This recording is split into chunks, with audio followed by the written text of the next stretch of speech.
আজকে প্রথম সিংড়া থানার প্রথম কৃষক দলের একটা সমাবেশ হচ্ছে, জেলা থেকে নেতৃবৃন্দ এসেছেন। আমি সভাপতিকে তার আসন গ্রহণ করার জন্য অনুরোধ করছি। সভাপতিত্ব করছেন আমাদের এই 2 নম্বর ডাহিয়া ইউনিয়নের যুগ্ম আহ্বায়ক আমাদের মুরব্বী মোহাম্মদ আমজাদ হোসেন ভাই। আসসালামু আলাইকুম। এখানে উপস্থিত আছেন সিংড়া উপজেলা বিএনপির বিশিষ্ট নেতা এবং সাবেক উপজেলা বিএনপির সাংগঠনিক সম্পাদক এবং সিনিয়র সহসভাপতি এবং সাবেক শ্রেষ্ঠ চেয়ারম্যান নাটোর সিংড়া উপজেলা আমার শ্রদ্ধেয় বড় ভাই মোহাম্মদ আফসারুজ্জামান। আসসালামু আলাইকুম। এখানে উপস্থিত আছেন জেলা কৃষক দলের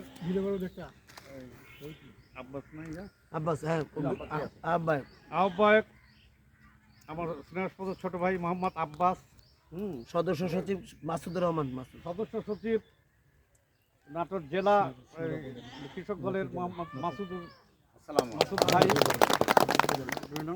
সোহেল রানা বিশিষ্ট ব্যবসায়ী এবং কৃষক 1 নম্বর সদস্য কৃষক দলের 1 নম্বর সদস্য নাটোর জেলা কৃষক দলের মোহাম্মদ সোহেল রানা। আমি মোহাম্মদ ইব্রাহিম হোসেন উপদেষ্টা। ইব্রাহিম হোসেন ভাই কৃষক দলের উপদেষ্টা নাটোর জেলা কৃষক দলের, এবং আমার ডাহিয়া ইউনিয়নের একজন মুরব্বী যে গ্রাম সরকার ছিলেন জিয়াউর রহমানের সময় ছোট্ট ছেলে অবস্থায় মোহাম্মদ হযরত আলী ভাই। হ্যাঁ, আসসালামু আলাইকুম। এখানে উপস্থিত আছেন আমাদের অ্যাডভোকেট মানে ডাহিয়া ইউনিয়ন বিএনপির নেতা অ্যাডভোকেট মোহাম্মদ আমিনুল ইসলাম। এখানে সাবেক মেম্বার ডাহিয়া ইউনিয়নের মোহাম্মদ হাসান। এখানে উপস্থিত আছেন কৃষক দলের এই সদস্য সচিব, সাবেক সদস্য সচিব মোহাম্মদ আজাদ, আবুল কালাম আজাদ। এখানে উপস্থিত আছেন আমাদের বর্তমান এই আহ্বায়ক মোহাম্মদ হারুনুর রশিদ, অধ্যাপক মোহাম্মদ হারুনুর রশিদ, সিংড়া উপজেলা কৃষক দলের আহ্বায়ক। এবং উপস্থিত আছেন সিংড়া উপজেলা কৃষক দলের সদস্য সচিব আমার ভাইনা মোহাম্মদ বেলাল। আপনারা জানেন যে সারা দেশে বিএনপি পুনর্গঠন হচ্ছে। কৃষকের উন্নতির মাধ্যমেই এই দেশের উন্নয়ন হবে। কৃষির উন্নয়ন ছাড়া এই দেশের উন্নয়ন সম্ভব না। আগে কৃষিতে উন্নয়ন ঘটাতে হবে। ইতিমধ্যে আপনারা জানেন শহীদ প্রেসিডেন্ট জিয়াউর রহমান তার সবুজ বিপ্লবের মাধ্যমে খাদ্যের স্বয়ংসম্পন্ন করেছিলেন দেশ।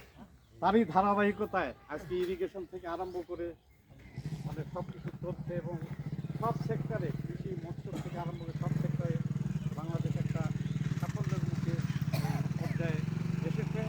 কিন্তু আমরা বিভিন্ন দুঃশাসনের জন্য এই সাফল্যটা ঘরে আনতে পারি নাই। তাই আমাদের নেতা শহীদ প্রেসিডেন্ট জিয়াউর রহমানের পুত্র ভারপ্রাপ্ত বিএনপির ভারপ্রাপ্ত চেয়ারম্যান উনি জোর দিয়েছেন যে কৃষিতে উন্নয়ন করতে হবে এবং এই কৃষির উন্নয়নের জন্য আগে কৃষকদের সংগঠন করতে হবে। আপনারা অনেকে মনে করবেন যে জাতীয়তাবাদী কৃষক দলের কৃষক সমাবেশ ডাহিয়া ইউনিয়ন চলছে সিংড়া। খুব তাড়াতাড়ি 10 দিনের মধ্যে নাটোর জেলার পুরা সম্মেলন করতে হবে, সময় নেই। আপনারা ইয়ে করবেন, আমি সঙ্গে সঙ্গে প্রোগ্রাম দিয়ে তারপরে আপনাদের জানিয়েছি। এই যে আজকে এই সংগঠন এইটা মানে 2-1 ঘন্টা নোটিশে মানে এই মানে সবাই সংগঠিত হয়ে এখানে এসেছে। যাই হোক, আপনারা যে সবাই এইভাবে স্বতঃস্ফূর্তভাবে এসেছেন, এই জন্য আমার বিএনপির নেতা এবং কর্মীবৃন্দকে, ইউনিয়ন বিএনপির নেতা এবং কর্মীবৃন্দকে আমি আন্তরিক এবং শুভেচ্ছা জানাচ্ছি। আপনাদের সবাইকে ধন্যবাদ। সামনে দেশকে এগিয়ে নিতে হলে আমাদের সংগঠনকে মজবুত করতে হবে, সবার এক হতে হবে। এইভাবে দলীয় যে কোনো ডাকে আপনাদের সঙ্গে সঙ্গে যা আগে বলে নাই আমাকে কেন বললো না, এই অপেক্ষা থাকা যাবে হবে। তার কারণ সামনে আমাদের বিরাট চ্যালেঞ্জ, সামনে নির্বাচন। এই নির্বাচন কঠিন নির্বাচন হবে এবং সৎ লোকেরা ভালো লোকেরাই টিকতে পারবে। যারা ধান্দাবাজি করেছে, চাঁদাবাজি করেছে, অনেক কিছুই খারাপ কাজ করেছে 5ই আগস্টের পর, এইসব টিকতে পারবে না। দলে আপনারা এটা ভালোভাবে জেনে রাখেন। আপনারা দেখেছেন সারা বাংলাদেশে তারেক রহমান আমাদের ভারপ্রাপ্ত চেয়ারম্যান খুব ভালোভাবে পরখ করছেন, সব জায়গায় খোঁজ খবর নিচ্ছেন, সব জায়গায় তার মানে গোয়েন্দা, দলীয় গোয়েন্দা লোকজন আছে, সবাই সব জায়গাতেই খোঁজ খবর নিচ্ছেন। আমার আপনার চলাফেরা, প্রত্যেক নেতার চলাফেরাতে কার কেমন কে কী করছে সব খবর চলে যাচ্ছে, এবং সেই অনুপাতে কিন্তু ব্যবস্থা নেওয়া হবে। সারা বাংলাদেশে অনেক নেতাকর্মীকে বহিষ্কার করেছে, এবং আপনারা শুনেছেন 5 তারিখের পরে যারা বহিষ্কৃত হয়েছে তারা চাঁদাবাজি, বিভিন্ন অন্যায় টন্যায় এইগুলোর করার জন্যই বহিষ্কৃত হয়েছেন। তাদেরকে এই যে নতুন সদস্য পদও নবায়ন করা যাবে না, তার মানে তাদেরকে দলে আসার এখন কোনো সম্ভব